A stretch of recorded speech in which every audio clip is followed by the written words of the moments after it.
This week, we continue the vaccinations of our fellow Ohioans, 65 years now in age and older, and we'll hold that for the next few weeks.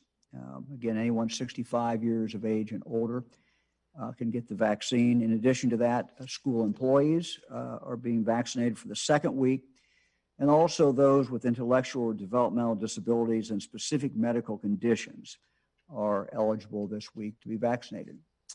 We're going to go first to Canton, Mark's Pharmacy in Canton, where Rodney and Charlotte Walker are going to be vaccinated. With them, we have pharmacist Andy Lehman. Mr. Lehman, how are you doing today? Hey, doing well. How are you doing, Governor? Thank you very much. Everything going okay? Yeah, we're really in the full swing of things here. Doing the Moderna vaccinations, and we're doing anywhere between 20 and 40 per location a day. So we just wrapped up our third week last week, and we've administered at this point just over 10,000 immunizations in Northeast Ohio. So if someone wants to sign up at one of your locations, one of Mark's locations, how would they go about doing that? The way to do it is to go to the marks.com website, and when you get on there, it's front center. It's on the main page. It can direct you to choose, put into zip code, choose how wide of a area you'd be willing to travel, and it will be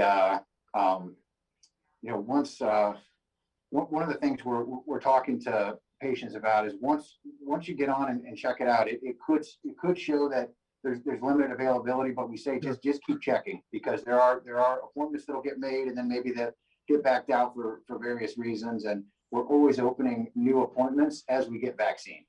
So keep checking.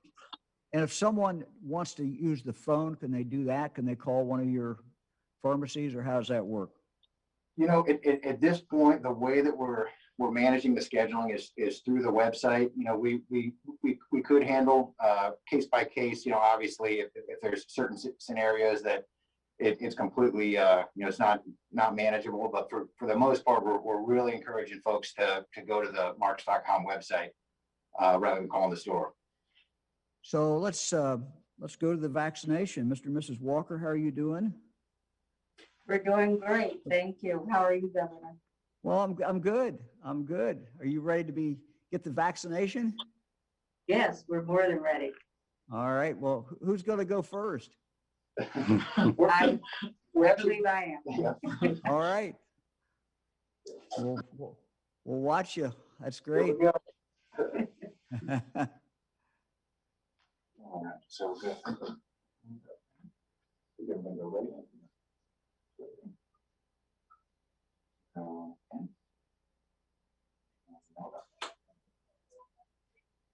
You okay? I'm done. All right. All right.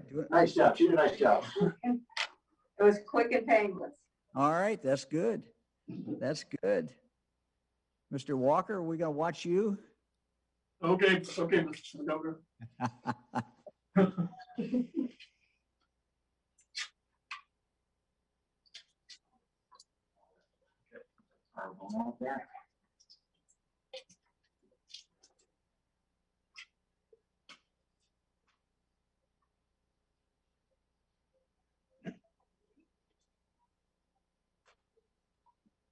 Okay, how was that? Okay, that's good. I didn't feel anything. All right, great. Well, Mr. and Mrs. Walker, thank you very much for being with us today. We hope you have a good day. Thank you. Thank you, Governor. Okay, Governor. Appreciate it. Thanks, everybody. Yep, thank you. you. Thank you. Okay. We're going to go now to Westerville, the Kroger there. Aaron Latta is administering vaccines today. Doctor, how are you? I'm good. How are you? I'm well. Good to see you. How are things going today? Pretty good. We're giving about 20 today. Usually we give anywhere from like 20 to 40 shots a day. So yeah, it's kind of a slow day for us, but good day. Okay. Very good. Mr. Hughes, how are you doing? I'm doing fine. How are you, Governor? You've been looking forward to today? Yes, I am. Well, I got mine last week. I was looking forward to it as well. So. Yep, I can't wait to take off the mask. Okay, hopefully soon. Well, we'll watch you get the vaccination then. All right. Already.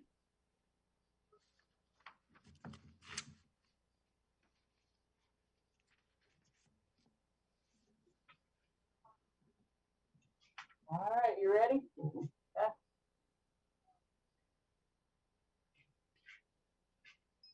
That's it. Pretty That's quick. it. Yep, Take it painless. easy. All right. Well, we thank both of you very much, and we hope you have a great day today.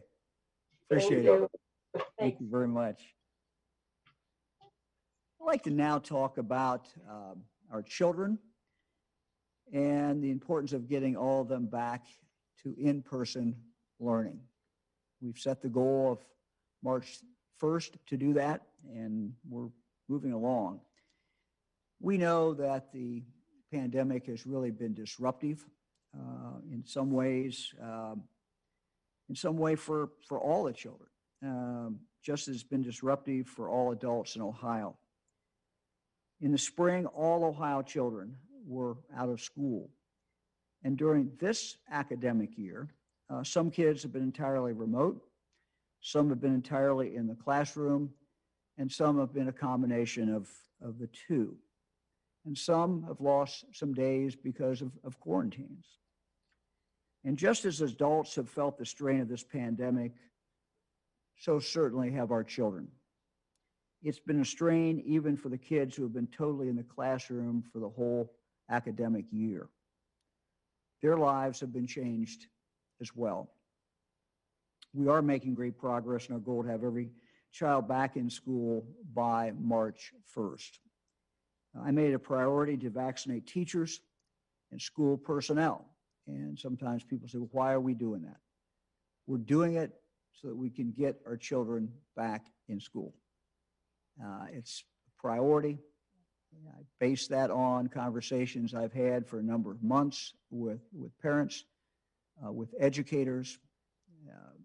Just I think the urgent necessity to get our children back in school.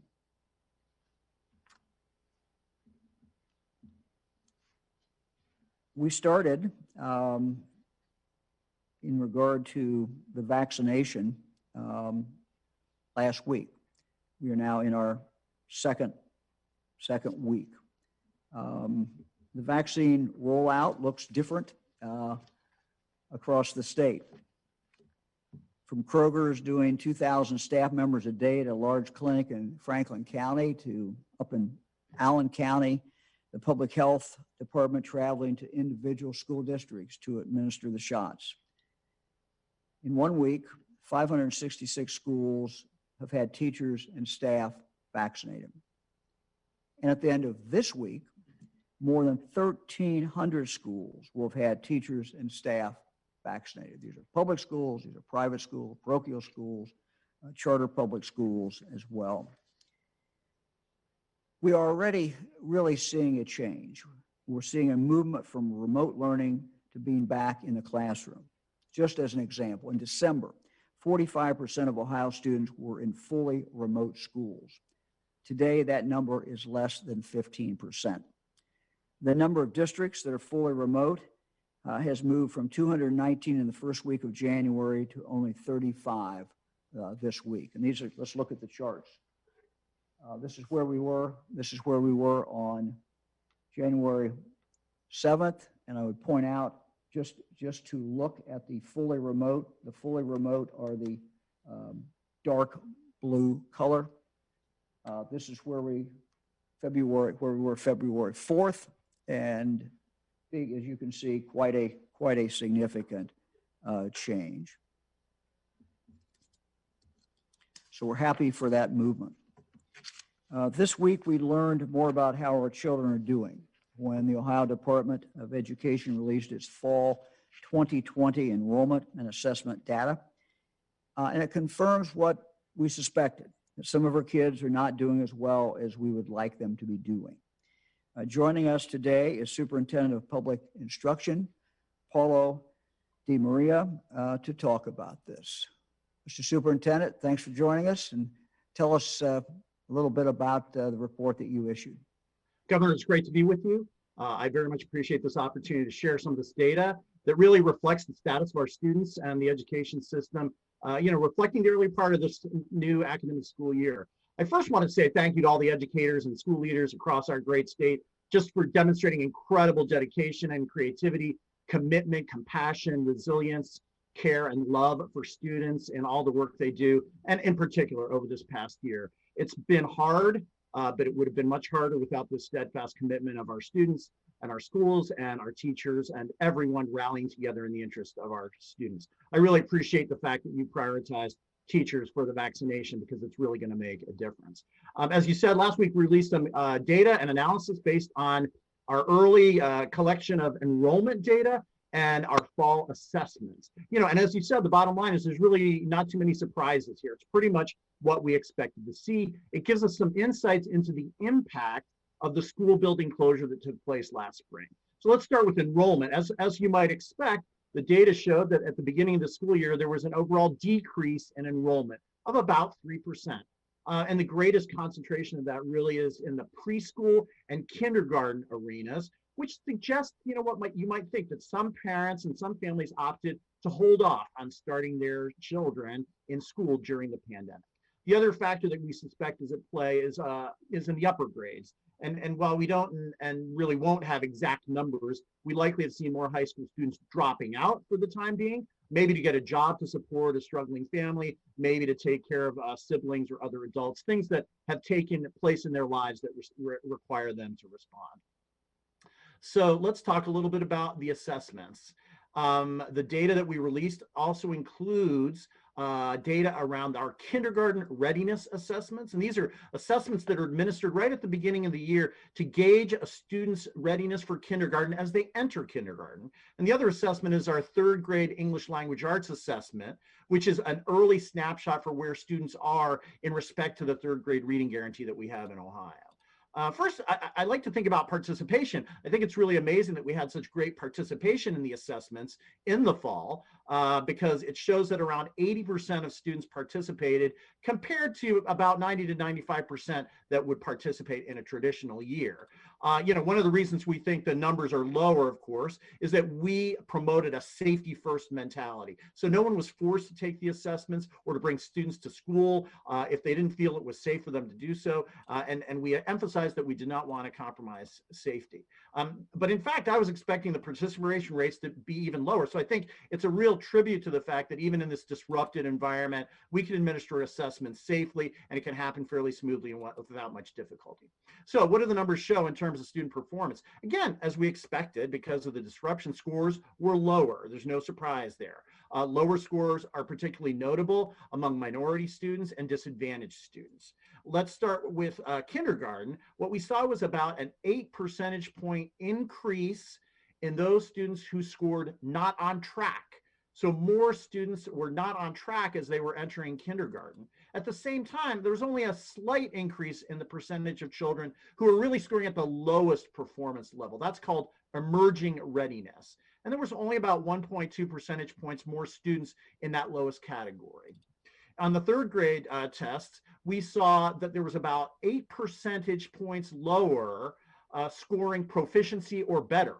That's about 37% this past fall as compared to 45% scoring proficient or better in the fall of 2019. Almost all the districts, about 87%, had a decrease in their percentage of third grade students scoring proficient or better between 2019 and 2020. Now, while this data is really helpful for all of us to understand what's going on, I caution people not to extrapolate from the average. Every student is different, every student's circumstances are different, and each student really merits an individual understanding of where they are academically and socially and what they really need to succeed. One of the things we did was we also looked at the data in relation to instructional delivery and how that is taking place in the current year. And what we saw was that in fully remote districts, that those third grade proficiency rates decreased a little more substantially by about 12 percentage points as compared to about an 8 percentage point drop in districts that were using primarily a 5-day in-person model. Of course, these tests really reflect more what happened at the end of last school year rather than what happened this year, but it's important to understand those differentiations as we go forward. This is the first statewide assessment data that we've had since the start of the pandemic, and it really emphasizes the importance of getting students fully back to school. In that way, then identifying how best to help them resume their academic journey, helping them be prepared for success for the rest of this school year, and then leading up into the next school year.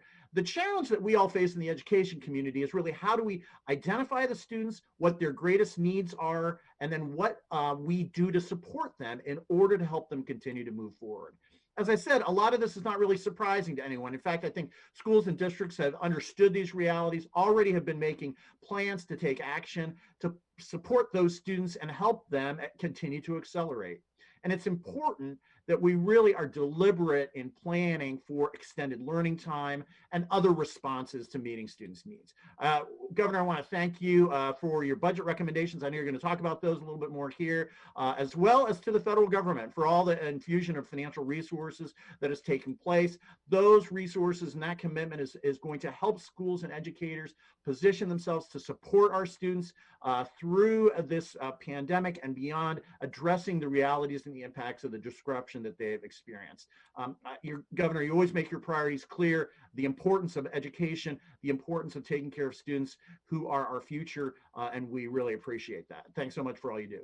Well, Mr. Superintendent, thank you very much. I mean, you make a lot of very interesting points, but I think your caution that all of us look at each individual student, and that's so very, very important. And as we look to see what we can do in the future to close some of these gaps, which you point out, we're seeing the biggest gaps with minority students and disadvantaged students, but what we can do to close those individual gaps, we do have to focus on that particular child, because every child is different, every child learns different, and every child is in a different situation. So we thank you for those cautions, and we thank you for your good work.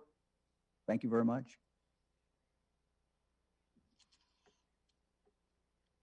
This once in a 100-year pandemic has truly impacted all of us. And so it should be no surprise that it has impacted our children. But we should not panic, nor should we be surprised by the numbers that the state superintendent just discussed. Instead, I believe we should do what Ohioans have always done when facing a challenge. Stay calm, roll up our sleeves, and work to solve the problem. And that's what we intend to do. Let's talk about what we do. Let's talk first about our student wellness and success programs. In my budget 2 years ago, we put a significant amount of money in our budget for wraparound student wellness. And thanks to the Ohio General Assembly, they increased it even more. And I remain grateful for that investment and for the Ohio General Assembly's support. These dollars are available to schools today, and they're spending them. They're being used by schools right now. Now, teachers have told us for years that we have to do a better job addressing all the needs of our children, both academic and the non-academic challenges. Too many Ohio children are living in situations, certainly at no fault of their own, that impact their success in the classroom and ultimately in life.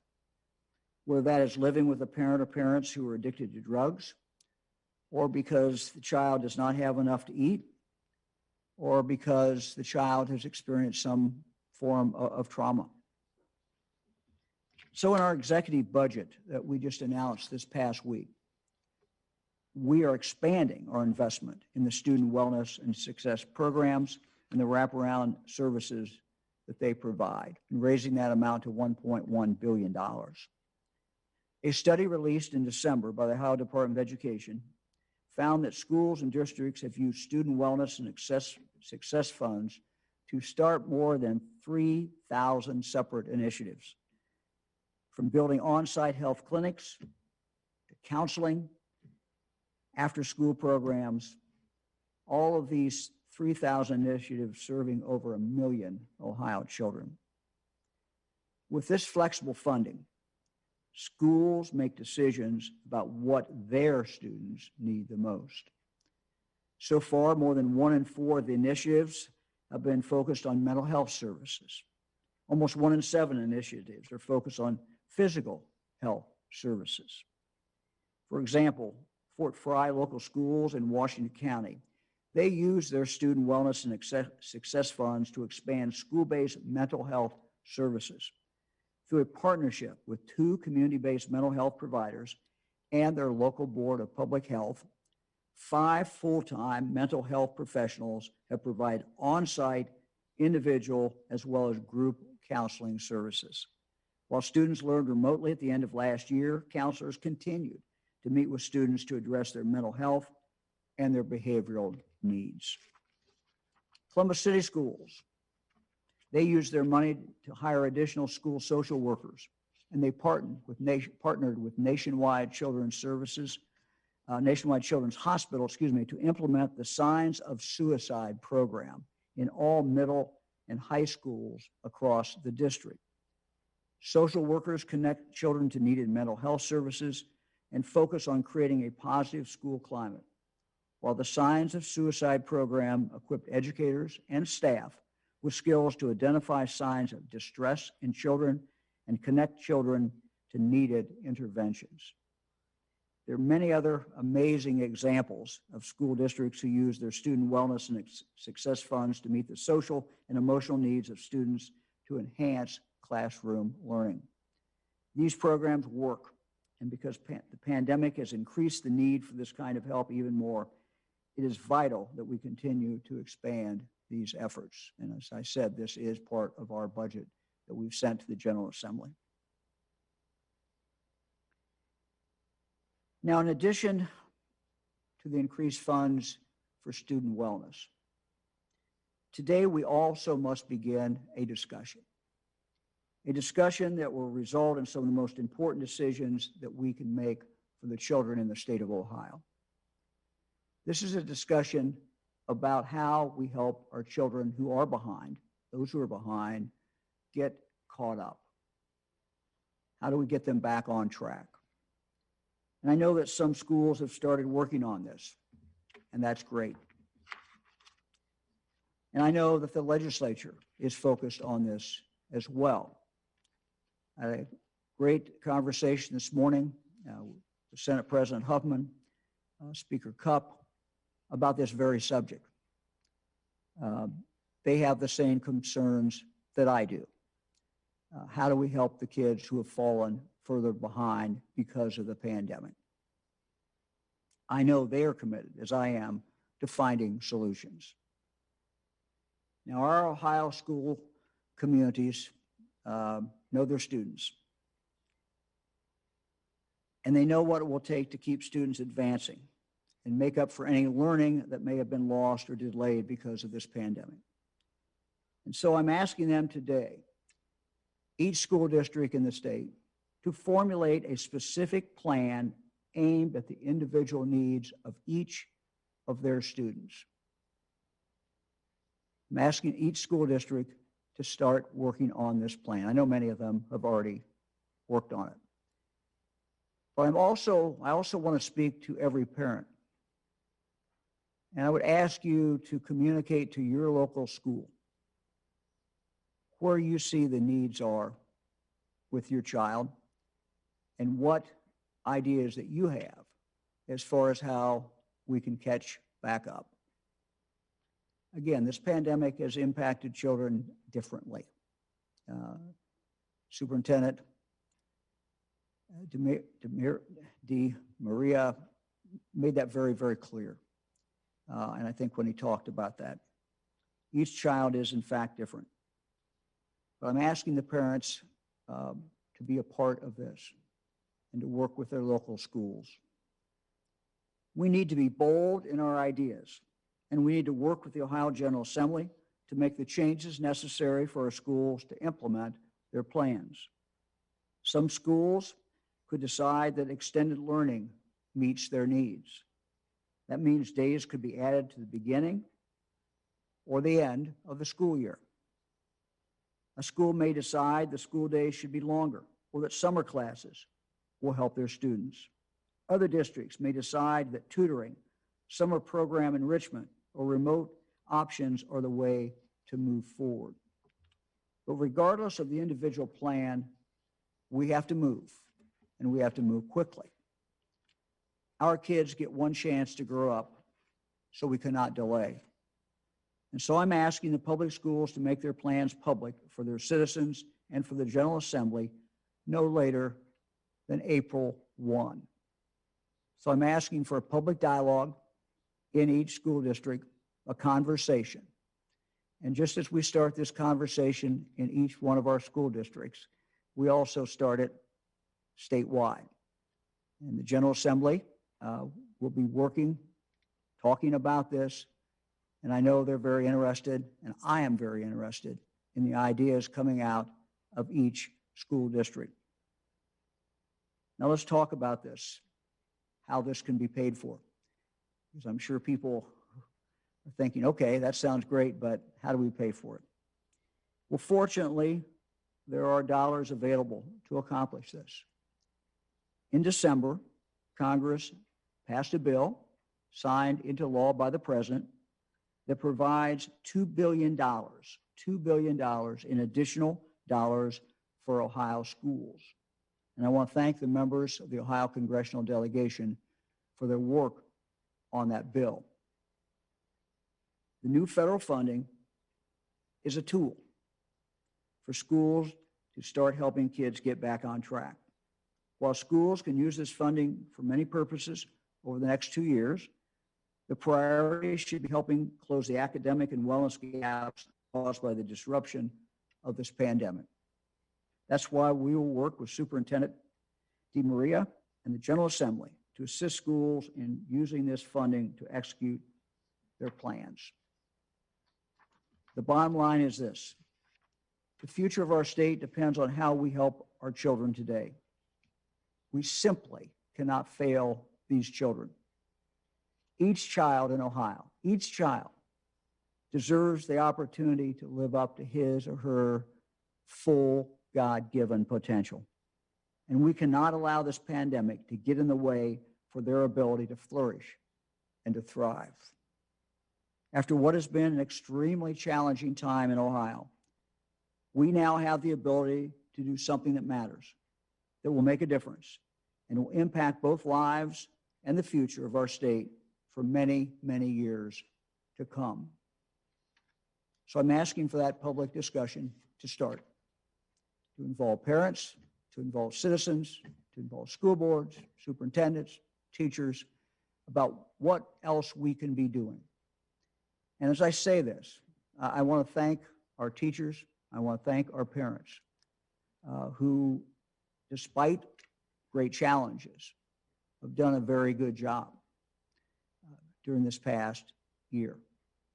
It has certainly not been easy for them, but we thank you. We thank you for what you've been doing, and we thank our young people as well. Now let me turn to Lieutenant Governor Houston for some additional comments on this issue.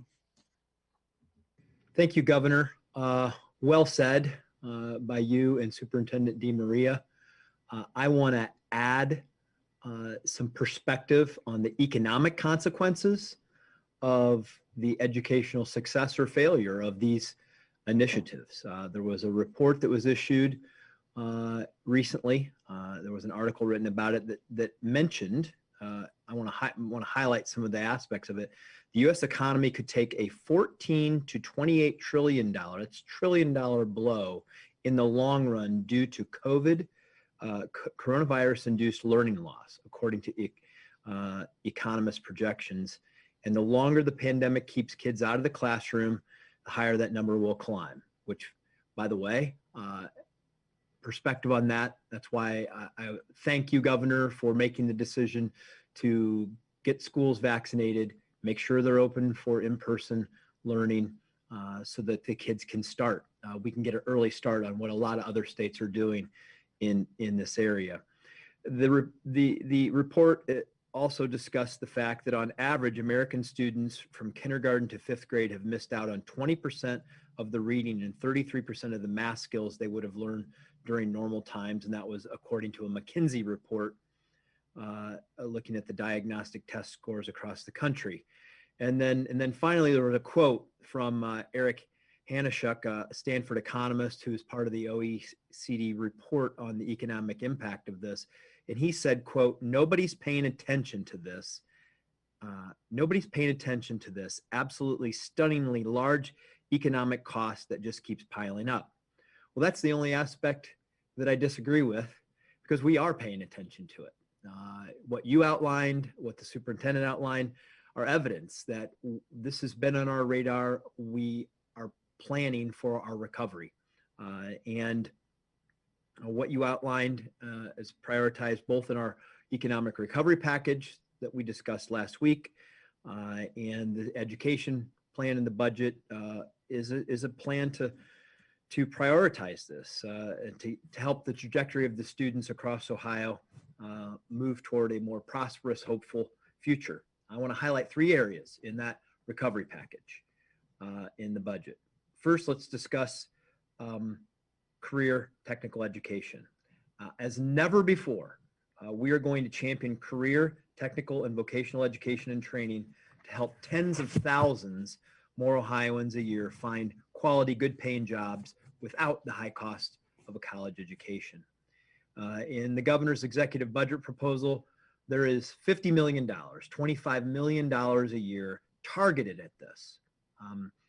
$8 million a year will go toward providing access to free credential assessments for students, with the goal of 70,000 students a year in our high schools earning a career credential so that they're ready to go to work right out of high school. Why does this money matter? I'll tell you why it matters.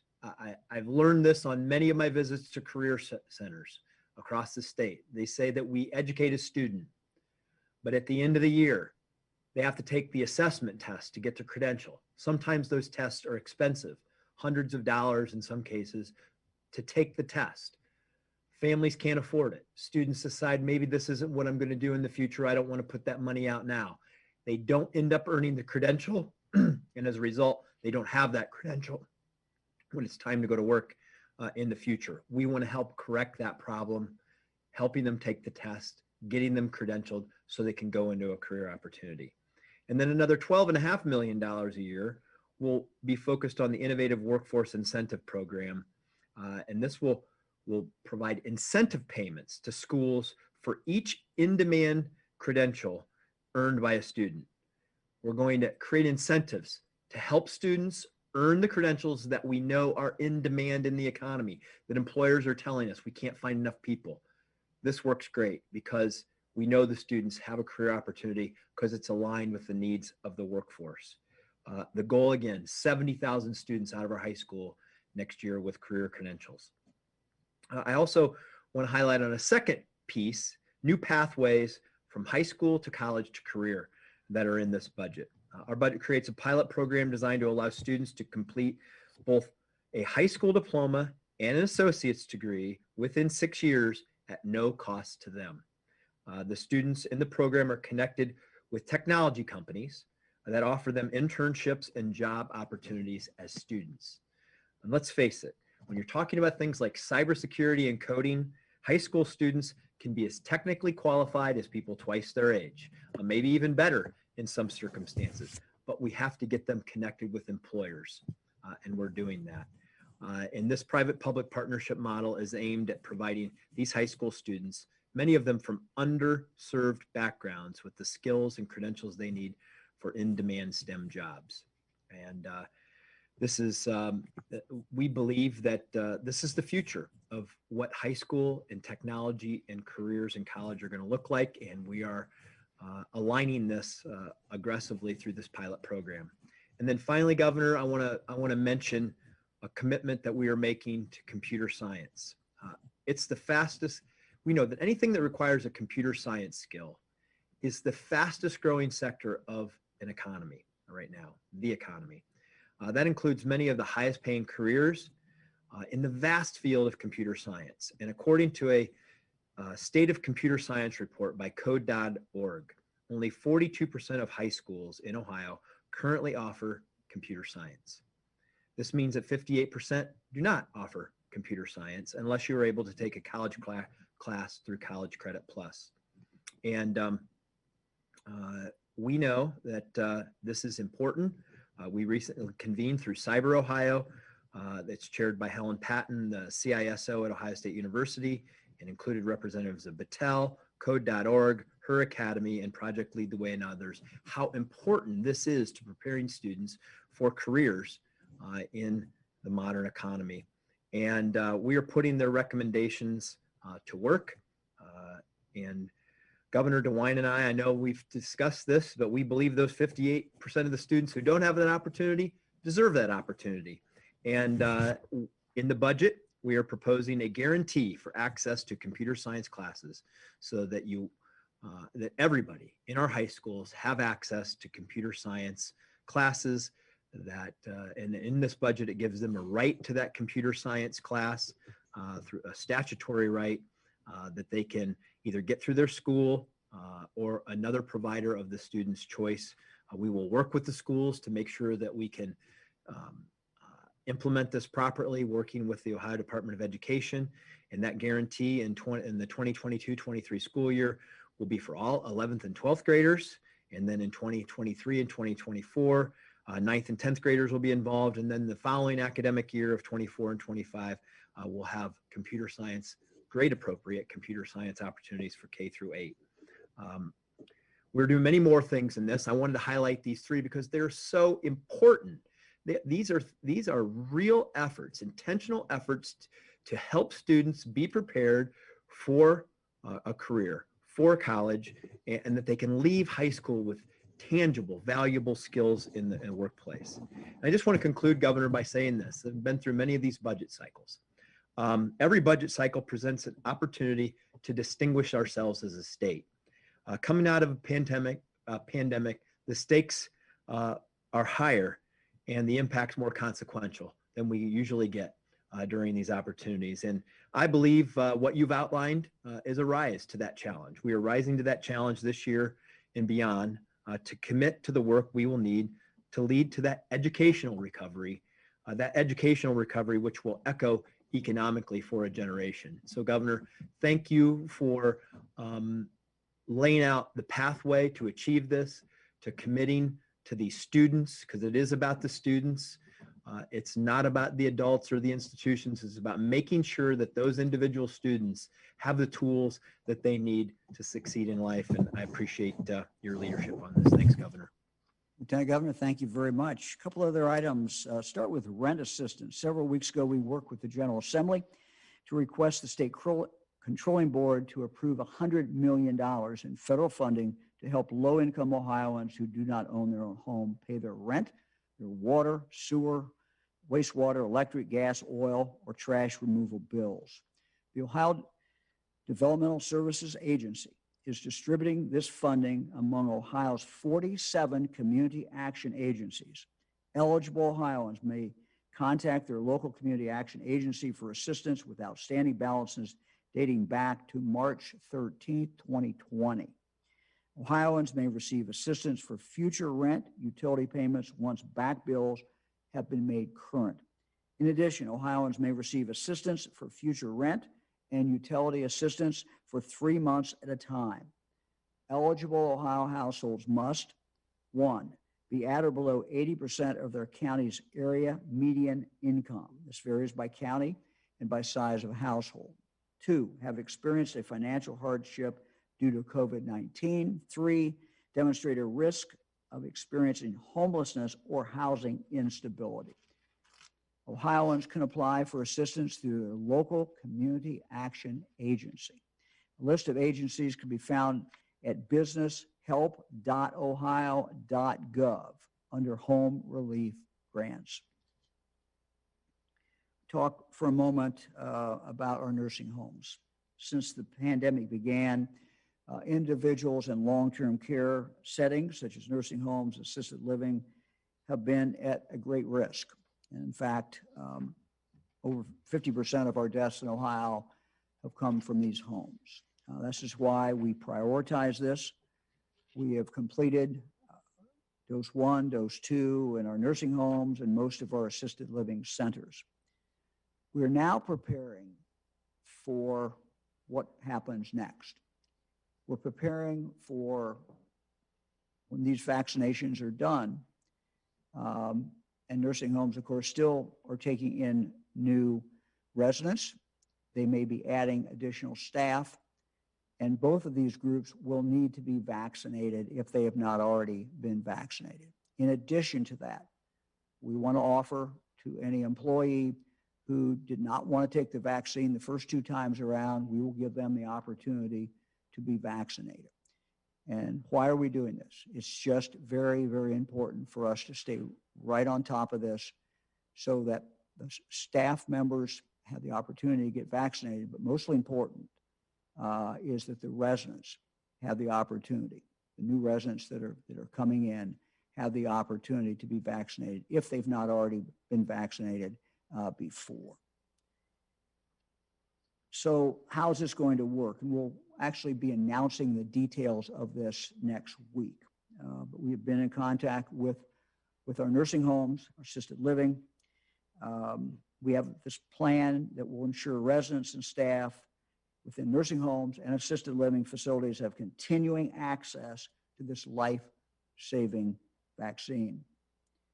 The state's maintenance COVID-19 vaccine program for nursing homes and assisted living will leverage existing relationships between the nursing home, assisted living facilities, and the pharmacies that regularly provide them with prescription drugs. So we'll be working through the pharmacies that the nursing homes normally are working with. And again, as I said, we'll share these details next week. But for this week, what we would advise and ask is for administrators of nursing homes, assisted living facilities to find out this week if their facility already has a pharmacy provider that is capable of administering the vaccine. So they should contact their current pharmacy provider. And to find out from that pharmacy provider that if they're not currently a COVID vaccine provider, do they intend to become one? So, and we would ask also for any of the pharmacy providers that have not signed up, that want to sign up, to start doing that. Our commitment remains the same, and that is to ensure that Ohio's most vulnerable citizens have access to COVID-19 vaccine as we move forward. Eric, let's go to quickly go to some slides, and then we'll go to questions. Numbers continue to be lower than the 21-day average. 3,200 today, new cases, 3,207 new cases today. Deaths, sadly, are higher than the 21-day average, 98. Our hospital admissions are a little bit lower than the 21-day average. And down here, our ICU admissions are about the same. Eric, let's go to the next slide. Again, what you're seeing, this all of our counties, 88 counties, are higher than the high incidence level of the CDC, although you are seeing it even that these numbers are coming down as well. Next slide. This is our top ones. And we talked with Brown County, Clinton County. As you can see, let's take Brown County, for example, over 7 times the high incidence level. So it's very high, but not as high as our top county was a few weeks ago. Let's go to the next slide, Eric. We have a hospital slide. We'll get a hospital slide. And this is the hospital slide. And again, we're seeing a drop. This is great news. We're seeing a drop in the number of patients, COVID patients in our hospitals. So the number we're showing today is 1974, which is very, very, very good news. We will go to our questions. Governor, first question today is from Dan DeRose at WOIL in Cleveland. Good afternoon, Governor. Dan. Sir, I've often referred to on air here in Cleveland that all of this, whether it's testing or now the vaccine, as a logistical ballet. and everything has to go just right. How are you guaranteeing that now, especially that we've invited 750 different actors in our ballet, as in providers who are giving the vaccine, we're now starting to get to that point to where those 750 are going to be calling people back in for their second shot. What is it specifically so that people feel comfortable and are assured that their second dose is going to be there? Is the box marked second dose only? What's to keep a pharmacy from getting a box of what are supposed to be second doses, opening it up and saying, oh, we have 100 new doses, let's call in 100 new people, and not screwing up that those were supposed to be second doses? What specifically is going to keep that from happening? Every pharmacy, every hospital, every health department, every community clinic, they know that they're going to be administering a second dose. That second dose is controlled at the manufacturing level. And when the shipment of the first dose comes in, there's a timing mechanism that goes into place. And so that second dose follows automatically. And so every place knows that that's what their responsibility is. Now, as far as the details of the marked second dose, I'll ask my team if there's anyone.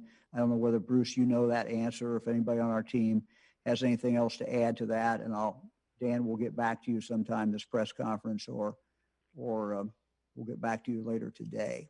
But Governor, this is Bruce. One of the things Sure, go ahead, Bruce. Yes, sorry. One of the things I can offer is that this was actually part of our intentionality around the selection of the providers that we led with here in Ohio. Not only were we aiming to assure that our vaccines would be equitably distributed in communities and that none of our communities would be left behind, but we worked with providers who are experienced at providing follow-up care, whether it's local health departments, pharmacies, or our health systems. So these are providers who have that as part of their DNA, part of their engineering. They're well aware of the importance of this, and they have the kinds of experience and internal controls that give us a lot of confidence. And let me just say also, Dan, you talked about calling them back. Many places, when you get that first vaccination, they give you a time, they give you an appointment, they give you a card. Now, not in every place.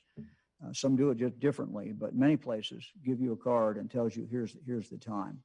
And you come back in. And look, with over 1 million people so far, are there going to be some people who forget? Are there going to be some people where there's some mix-up? Sure.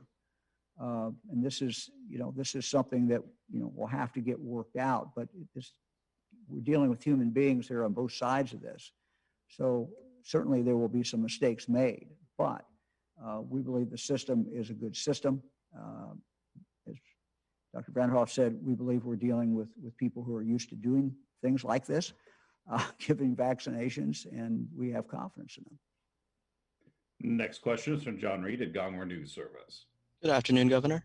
Hey, John. The $2 billion from the federal government, is that going directly to school districts? Is that managed by the state, kind of like the Coronavirus Relief Fund dollars from? And what limitations are on that money? Yeah, it's basically, the formula is a Title I formula. And that's what the federal government decided to do. That's what was written into the law when they passed this. So it would be administered by our Department of Education, but these school districts already know, or it's certainly available to them, how much money they will be getting. So, but what has to be worked out is, this public discussion that I asked for to start today, and some communities it's already started, which is great, but a public discussion about, how should this money be spent? And it could be that, the legislature will weigh in on that as well. Legislature may have ideas. Legislature is, we're all interested, I think, in what the local community sees. And that's why I've asked for parents to be involved, citizens to be involved, school boards, have these discussions, about what is really needed. And so we're kicking that discussion off today. Some places have already kicked it off, but kicking it off at least today as far as the state is concerned. And so it's an ongoing discussion. And we want it to be a discussion, though, that brings about some specific things, obviously, before the actual budget itself will be adopted in the latter part of June. So this may be put into another bill, but the discussion has to start now. And we have to work on this because there may be things that, much of this will be delivered, one would assume, this summer, and decisions have to be made. Next question is from Zach Shrivers at WTAP in Parkersburg, West Virginia. Hi, Governor. I had a question about high school seniors. As the state works to catch up other students, I'm wondering, is there something we can do for the students who are in their last year of school but are probably still going to graduate, but who have also missed out on a lot from the last year? Has the state thought about anything for those students? Thank you. Yes, absolutely. A very good point. Absolutely correct. I mean, some of these students will be going their different pathways, some to college, some to two-year school, some other pathways. And so that should be part of the discussion as well. How do we help all the students in our schools? Next question is from Marty Schladen at the Ohio Capitol Journal. Good afternoon, Governor. Afternoon. Last week, Senator Portman tweeted out a CNBC story about the CDC director saying schools can safely reopen without vaccinating teachers. And Senator Portman wrote, "The science is clear. It's time to safely reopen our schools and get our kids back in the classroom." What's your reaction to that? Well, I agree with what he tweeted out. I mean, I think that's correct. We can get them back.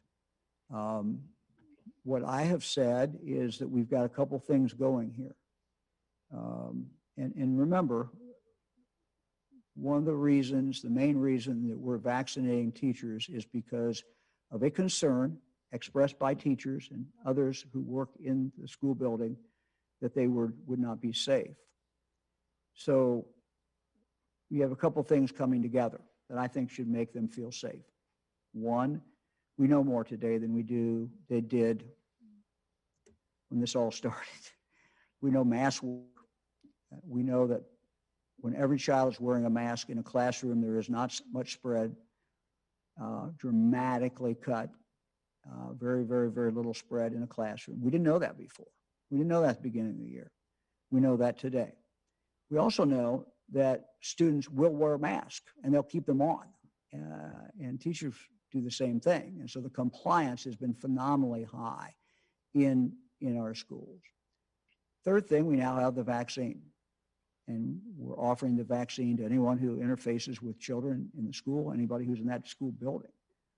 And so all those things coming together, it seems to me, should give people confidence, should give teachers confidence, should give bus drivers confidence, should give any employee of that school confidence that they can go into that school, as long as we're careful, as long as people are wearing masks, we're doing the other things that schools have been doing, we have a good environment.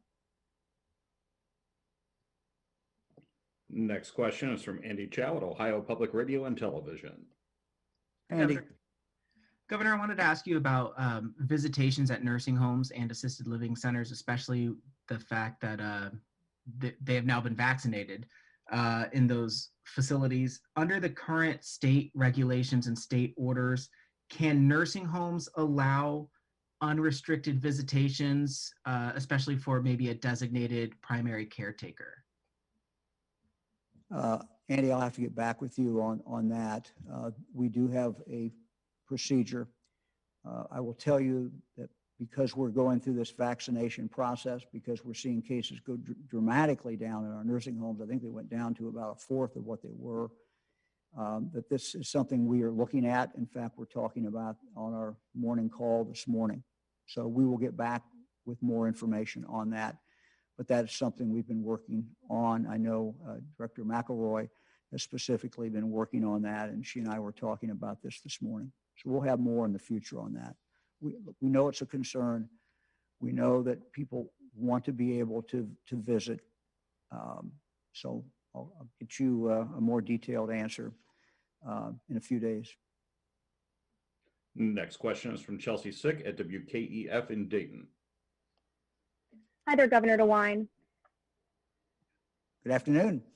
We saw your executive budget plan for 2022 and 2023 includes a proposed $10 million grant to help law enforcement fund body cameras. We just had a deadly officer-involved shooting on Friday here in Trotwood, in which police tell us officers weren't wearing body cameras. When could agencies start receiving money to fund these cameras, and how would it be distributed? It will be distributed through our Department of Public Safety. The money, obviously, money is not going to be available until after the budget is passed and signed into law. So that would normally be the latter part of June. But this is something that is very important. I think it's significant as we look at what we need to do to protect police and protect the public and be transparent. So we are asking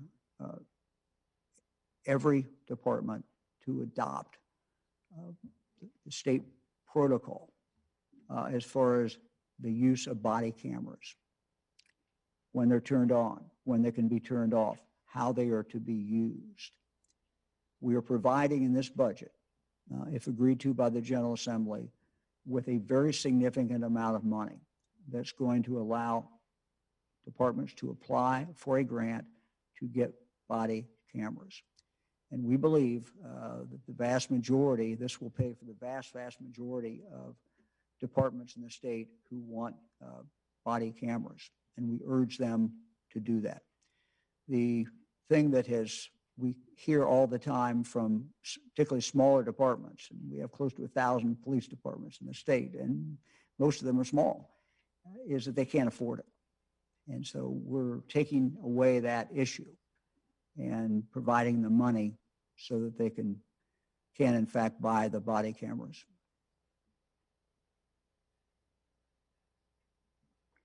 Next question is from Nathan Hart at WCPO in Cincinnati. Hi, Governor. Looking at Ohio's weekly vaccination charts, it looks like there's a significant dip in vaccinations on Sundays specifically, and more generally on weekends. Is the state aware of this dip, and will there be an effort to vaccinate more people on weekends? Yeah, what we ask, Nathan, what we ask the providers, and understand that many providers are only getting 100, 200 doses. What we're asking them to do is to complete that vaccination within 7 days. And we monitor it.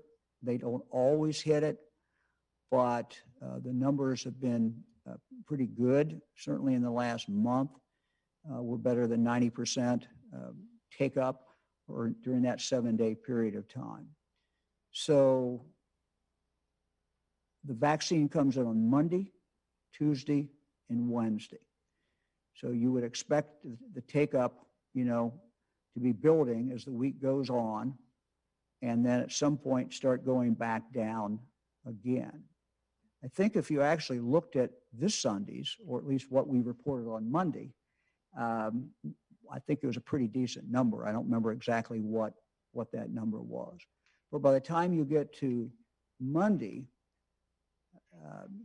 that probably is the lowest day of the week, Sunday, Monday, because many of them have had all week to get rid of it. And that's why I'm always kind of surprised when I see on national TV, someone is saying, oh, we ran out of the vaccine. Well, that's the goal. If you only have a little bit of vaccine, the goal is to put it in people's arms just as quickly as you can. And so that's kind of the cycle that we are in. But again, I emphasize, we would like for it to be out in 5 days, but we're telling the providers absolutely get it out within 7 days. And by and large, they are in fact doing that. Next question is from Jeff Reddick at WSYX in Columbus. And I would just add, I know specifically of clinics that are running on Sunday.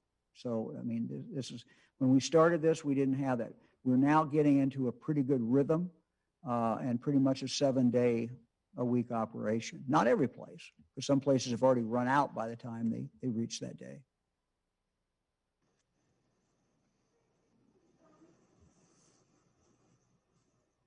Next question is from Jeff Reddick at WSYX in Columbus. Jeff. Good afternoon, Governor.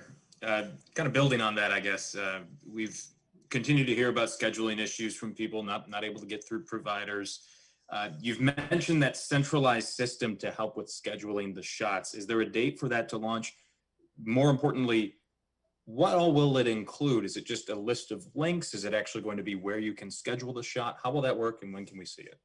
Yeah, we should be seeing it. The date we had set, I didn't check this morning to see if we're still on track.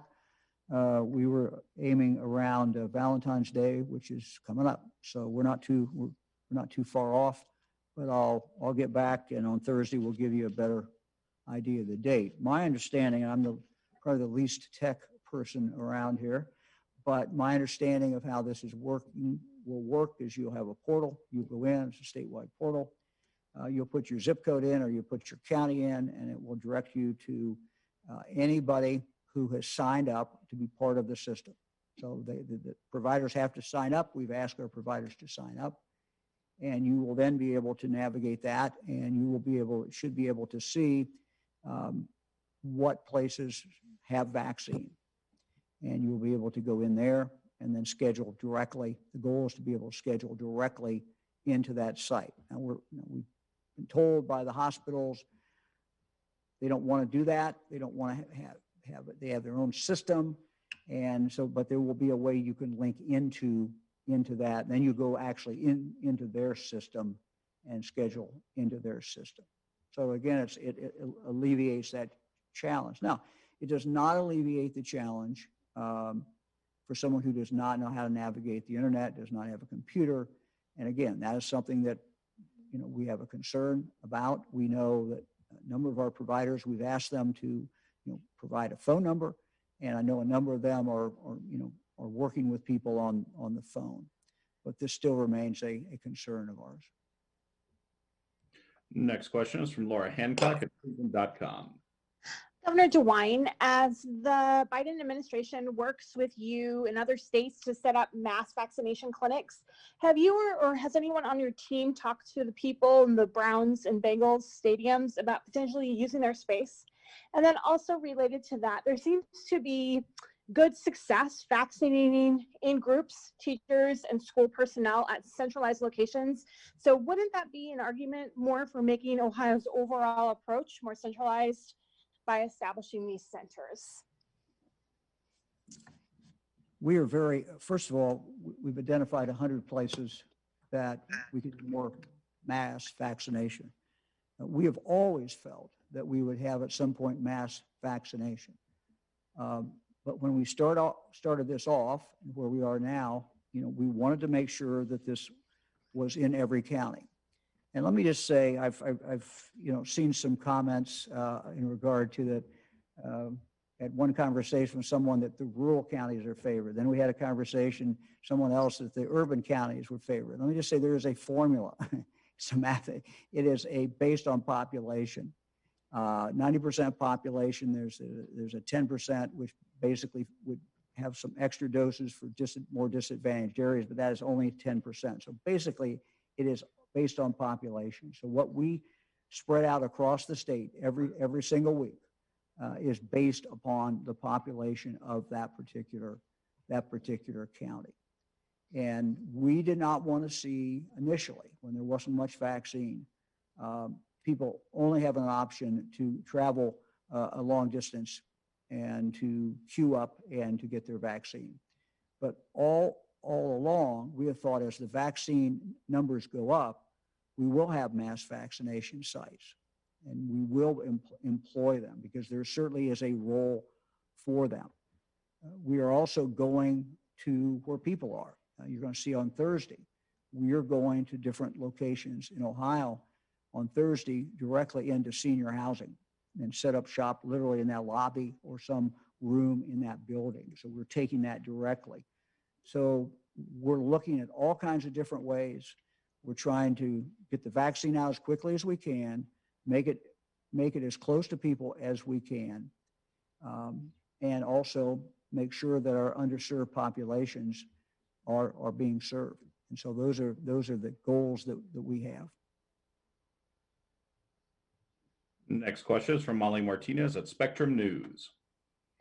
Hi, Governor. Good to see you. My question today, I know that right now in phase 1B, we have teachers and we have those over 65, and we're going to hold there for a while. But do we have any idea of who's going to be in the next group? And will that include the prison population and correctional officers? Good question. We are working on that right now, and those are all very legitimate questions. It will certainly include a drop in age, and it may include some specific groups as well. And again, the determination that what we're looking at is who are the most vulnerable people? Who are the people that, we need to cover as quickly as we can?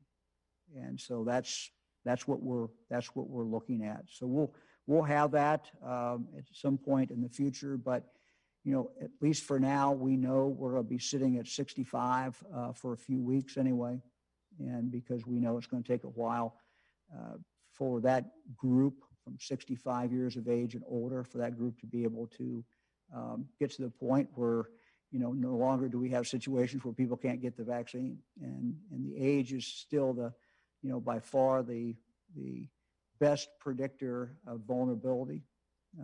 Age is. Now, next week, and we'll talk more about this on Thursday, but next week, as you know, we're going to expand out for another 200,000 people who are medically fragile, people who have medical conditions who are not 65 yet, so they don't qualify on age, but they qualify because the data shows that if they got COVID, they are particularly vulnerable. Someone with Down syndrome, for example, we've talked about, but there are many others. So we'll be announcing that, talking more about that on Thursday. Thank you. Next question is from Kevin Landers at WBNS in Columbus. Good afternoon, Governor. Thanks for taking the time. Kevin. Governor, you've emphasized the importance of kids to get caught up who've fallen behind. Wouldn't a call to incentivize more people to become teachers help in this endeavor? Would you consider using the $50 million you've set aside to promote Ohio for this effort? Thank you. Well, Kevin, we're always encouraging people to be teachers. As I think I may have told you, that's what I thought I was going to do when I went to college. I was a social studies comprehensive major and taught at Princeton High School, student taught at Princeton High School, but then never taught. I have a son who's a teacher, daughter-in-law is a teacher. So, we're always looking for good teachers, and we want to encourage people to go into the profession. And so, anything that we can do in this area, we want to do. I don't think it's not a quick fix.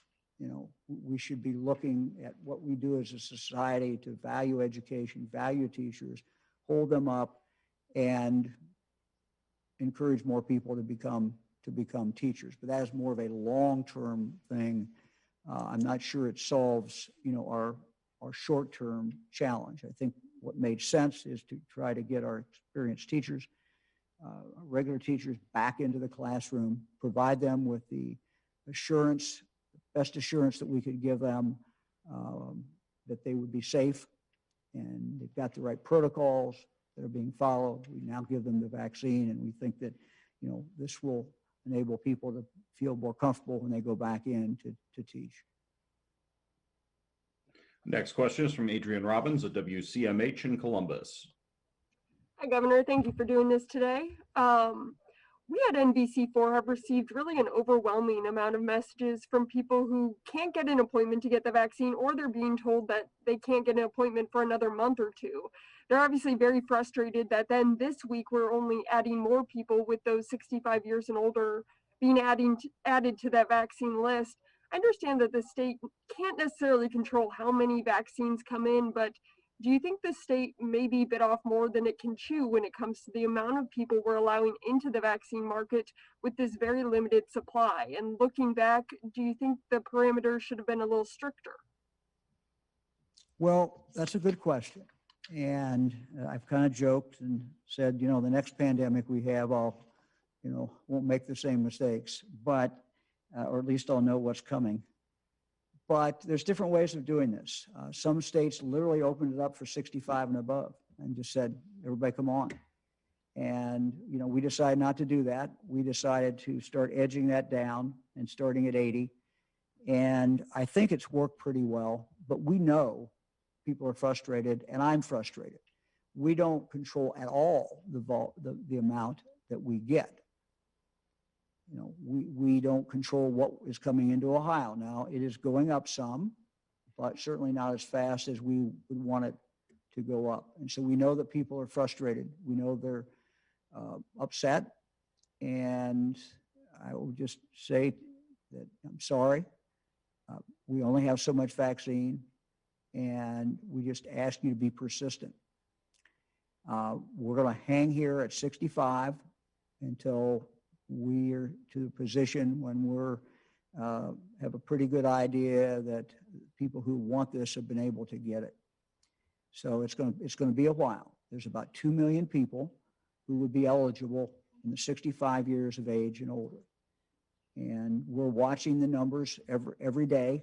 As we saw our people 80 and over, I think went beyond 55% today out of the total population. So we're happy to see that number moving, and we expect it to see it continue to move. So, you know, we could have done it a lot of different ways, but this is the way we came down. This is what we decided because we wanted to make sure that we were not in a situation where we weren't getting all the vaccine out every week. So you got to balance two things. There's some sweet spot in there. And one is you get all the vaccine out fast as you can get it because days matter. And statistically, you know, a certain percentage of people are going to end up with COVID if they don't get the vaccine. So we want to get the vaccine out today rather than tomorrow, and tomorrow rather than 4 days from that. So keeping that tension in regard to that supply and demand up is important. But it also means that we have people who are very frustrated every day. So we're going to sit at 65. Next week it'll be 65. The week after 65. We're going to watch the numbers. We're going to continue to try to find different ways to make it possible for people to get the vaccine. People who don't navigate the internet, people who are at home, people who are not already tied into a healthcare system. So we're doing that some, and we're making some progress in that area, but it is a work in progress. We're working with the county commissioners, we're working with the mayors. Had a call yesterday with county commissioners. They're going to give us some recommendations from the bigger counties. We've been talking to different mayors. So it is a work in progress, but I cannot change the one fact. And the one fact is we do not have enough vaccine. Governor, can I add to this your answer, Adrian, to Adrian's question? It's the conversation that we've had over the course of months and months on this particular topic. And I would just like to say, though, prioritizing toward the most vulnerable is working, because in hitting the nursing homes and getting them vaccinated and targeting 80 and over, we have seen that impact. Because look, 54% of all the deaths were in nursing homes, but this is also the population that was making up the bulk of our hospitalizations. And you're seeing the hospitalizations drop, which has great value throughout our healthcare system and our society. And so the prioritization is working. The supply hopefully will increase and we'll be able to hit everybody who wants it. But in deploying the vaccine where it would have the most impact, is bearing out to be a successful strategy in the numbers that we're seeing as hospitalizations go down. I just wanted to add that assessment. Next question is from Randy Ludlow at the Columbus Dispatch. Hey, Randy. Good afternoon, Governor. Of the $2 billion in federal funding made available to Ohio for schools, how much of that are you proposing be spent on student academic recovery? Well, Randy, this is going to be a joint decision. It's not just my decision. It's going to be legislature. It's going to be the schools and how they want to spend it. And all of us kind of working together and coming up with a plan. But I think that there should be a consensus that this money is really extra money. Schools have been getting some money, as you know, significant money we've announced before, and money that Congress has provided before to help them with sanitation, barriers, and those things. So we would hope that this money is directly targeted at young people, and that this money, and there's many, many ways, as we talked about, that this money can be spent. It can be spent on mentors. It can be spent on summer school. It can be spent on, anything that helps that child progress academically, anything that helps that child progress in regard to mental health and other areas. So this should be focused on kids. This is what really this is about. We talk a lot about it. I make the same mistake. I do this sometimes. I talk about school districts and I talk about this but really, it's just about kids, and it's about how we help our kids. And all kids have been hurt, whether they've been remote, whether they've been hybrid, whether they've been in person. All kids have felt something because of this pandemic. All kids have been impacted. And so we need to look at each child. That's why I said I think it's very important that parents be part of this, that parents weigh in. What does my child need? Because ultimately it comes down to one child at a time. Next question is from Justin Dennis at MahoningMatters.com. Hi, Governor. Thanks for briefing us today. Hey, Justin. In regards to Ohio's curfew, several other states are now relaxing business restrictions, including rescinding mask mandates and reopening indoor dining, despite the White House urging against that. Can we still expect Ohio's curfew to be lifted soon? And if so, why do you feel it's the right choice for Ohio? Or what do you feel the state's doing differently than those other states to make this the right, safe move? Look, Justin, every state does things differently. They're all looking at different things. I mean, I laid out a plan, and I laid out some benchmarks. Legislature had asked us for benchmarks.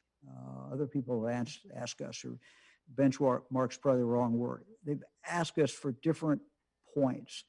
And, when can this come off? When can that come off?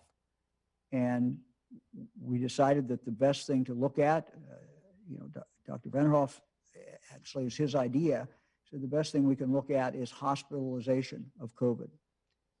And so we said that if we drop below 2,500, we would be able to take the curfew off. And those numbers have continued, as you've seen, to go down. Now, as I said at the beginning, and just as a caution, these numbers start going back up, we may have to put the curfew back on. We're going to continue to monitor this. If you ask me what I worry about, I worry about the variant.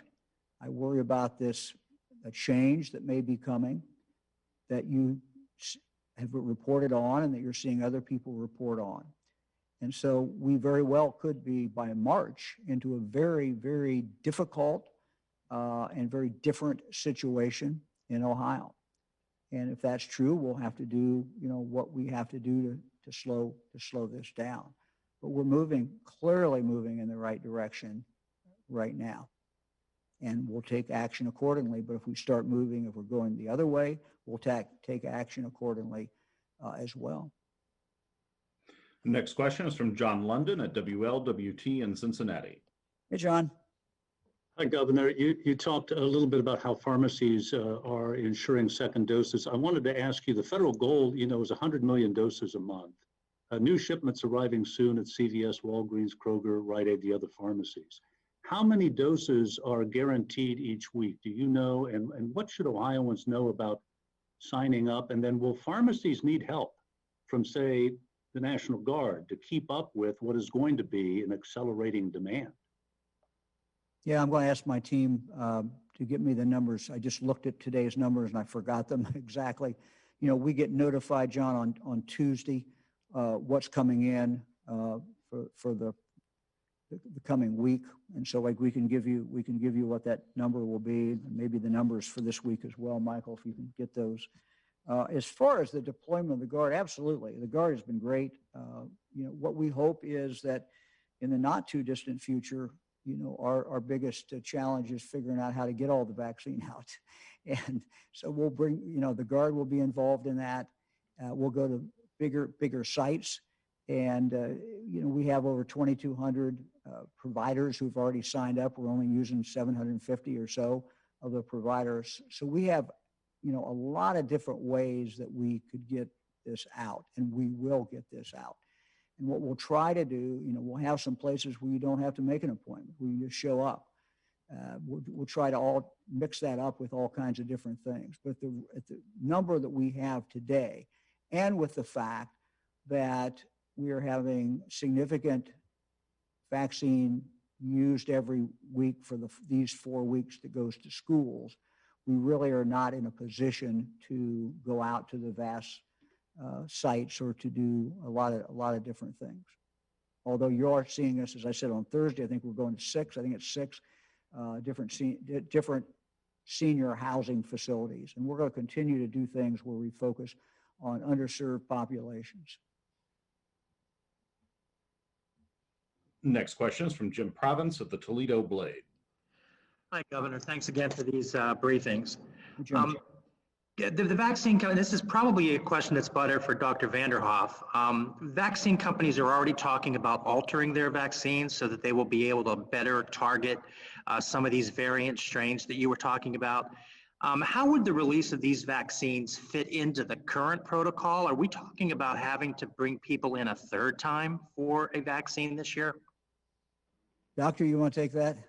Thank you, Governor.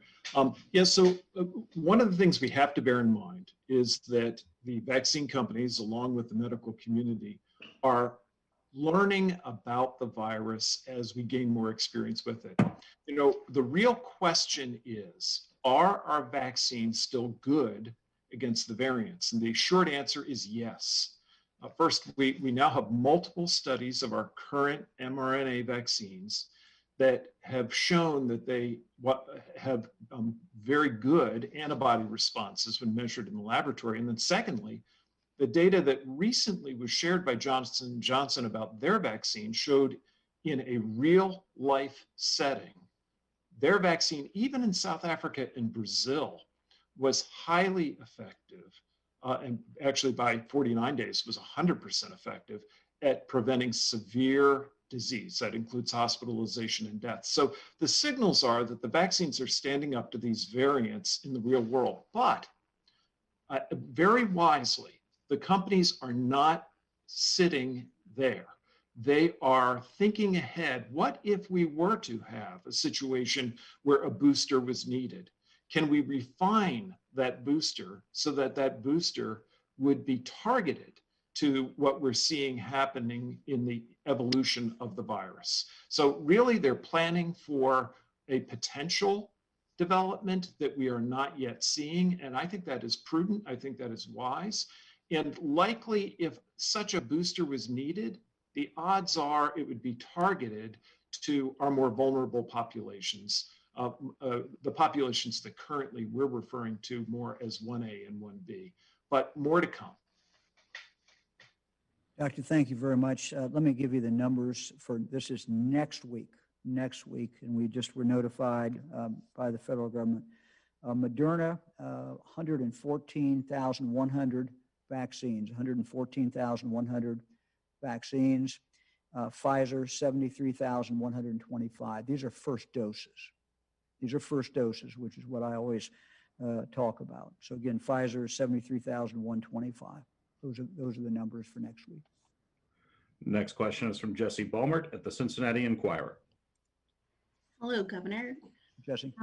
My question is based off the Ohio Department of Education data about lower scores for Black, Hispanic, and economically disadvantaged students. Is there any requirement that those students be targeted? How will you ensure that they're able to catch up as well? The answer is yes, and that's because the way Congress did it, and that is through Title I, the Title I formula, which is a poverty-related formula. So those school districts that have more poorer students will get more money. And so it is a formula, it's a well-established formula, and that's what it's based on. Congress decided to do it through that, using that Title I formula. Governor, next question is the last question for today, and it belongs to Kimberly Kagi of WSAZ in Huntington, West Virginia. Hi, good afternoon, Governor. How are you today? Afternoon. Good. Good. I have a twofold question for you. So you mentioned earlier we're beginning to see the number of active COVID-19 cases decline and still continue to be lower than the 21-day average. So as we continue to roll out the vaccine, do you believe testing will be pushed just as strongly and as rigorous by the state? And then as we see those numbers decline, is this a good representation of the vaccine working in the state of Ohio? Thank you. Yes, we're going to continue to push testing. In fact, we've gone out with rapid tests, made those available to all our health departments. This can be a real game changer in some communities. We want the local health departments to deploy those in their best judgment. So that was a big issue in regard to that. And I'm sorry, your second question. My second question is, as we've seen those numbers decline in the active COVID-19 cases, is this a good representation of the vaccine working? Well, I think it's part of it. I think particularly when you look at what's going on in nursing homes, but you know, there's a cycle to this virus, and it's not a cycle that I can fully explain. I'm not sure anybody can fully explain it, but so there's a lot of different things going on. But you know, when you vaccinate 1 million people, what we have done, and at least on the first vaccination, you know, the more people, you know, that is going to have an impact. But I think it's probably a combination of a number of things that is getting that down. I think if you look at the hospitals, I think that's a more direct cause and effect. The fewer people in our hospitals from COVID, because the nursing homes were sending a lot of people to the hospital. You know, we lost over 50% of the people. One would assume over 50% of the people going into the hospitals came out of the nursing homes. So when you vaccinate that group and continue to vaccinate that group, as we're dedicated to doing, that's going to directly impact that. So that drop that we're seeing there, I think to you know, significant extent at least, is due to that. Governor, can I add some data to that point? Sure. 1 month ago, we had 4,180 people in the hospital due to COVID. On January the 9th, that's what our numbers were. And today they're 1,974. So that's a substantial drop in evidence. You know, cases can fluctuate based on testing. That's true, but hospitalizations are a very reliable number about what the impact is in the community. And I just wanted to share those numbers. Thank you very much. Hope everybody has a good day. We'll see you back here on Thursday at 2 o'clock. Thank you.